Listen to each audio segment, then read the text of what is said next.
So now in this tutorial, we're going to take a detailed look at the uses of un and dis. So un, a lack of something, and dis, the opposite of something. Now, as I said, these prefixes can be tricky to master and to fully understand. And another way to perhaps describe them or to use them would be to talk about being active or passive. Let me explain what I mean. Okay, so uncover or discover. Okay, both words kind of have a very similar meaning, but one is an active word, one is a passive word. By active, I mean there is a purpose for the action, whereas with passive, it just happens by chance.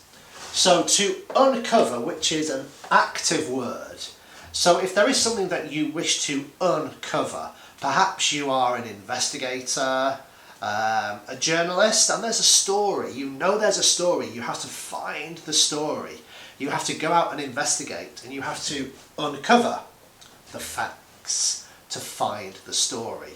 You are actively searching for the information for the story. Whereas discover generally happens by chance, you know.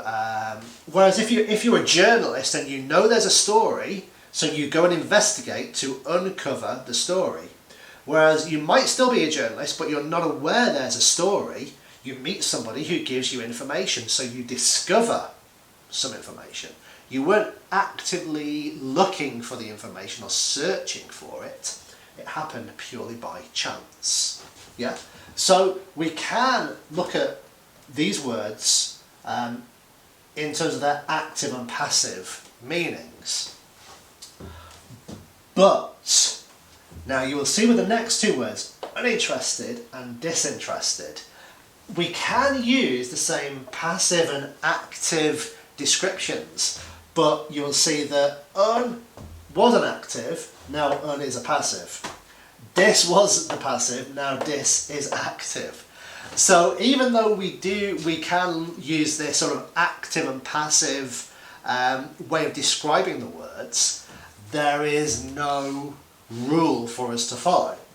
So let me explain what I mean by uninterested and disinterested. So if you are uninterested in something, we would say this is a passive thing. You know, perhaps somebody passes you a book to read, and you look, so no, I'm not interested, I am uninterested in this book. Yeah?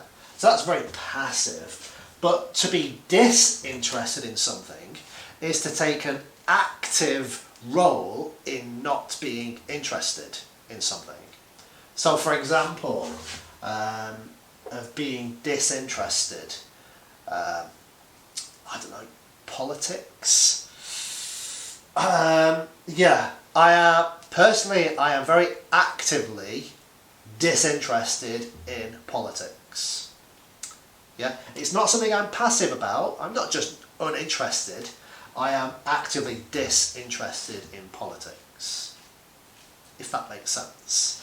It's something that I actively go out of my way to not hear about, talk about, find out about. I am disinterested. That's an active thing on my part. If somebody starts talking to me about politics, I say stop. No. It doesn't always work, but I am disinterested. Yeah. Okay. Uncomfortable and discomfort. So uncomfortable is an adjective, discomfort is a noun. They both mean the same thing, basically. Yeah. You can be uncomfortable because you need to get into a comfy position. So if you're uncomfortable, you have a lack of comfort. Discomfort, the opposite of comfort. Yeah, so exactly the same meaning, just one is an adjective, one is a noun. Okay, let's go back to our passive and active. Unable and disable. So if I am unable to do something, that basically means I can't do it. So you could think of unable as a kind of a modal of possibility, probability. I can't do something.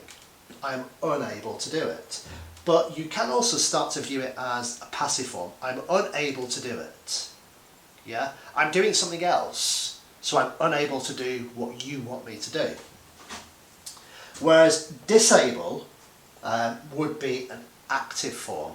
So if I wanted to stop you from doing something, I could, I don't know, perhaps I could disable you in some way. Now obviously we can use the word disable to talk about somebody who has a lack of bodily function as well. But I can disable you from an action by taking away something that you need to perform the action. I can be very active in stopping you from doing something, and I can disable you in that sense. Yeah? Okay, so we're looking at un and dis, a lack of and the opposites. And I want you guys to start thinking about the different meanings of these words in terms of their active and passive contribution from you as a person.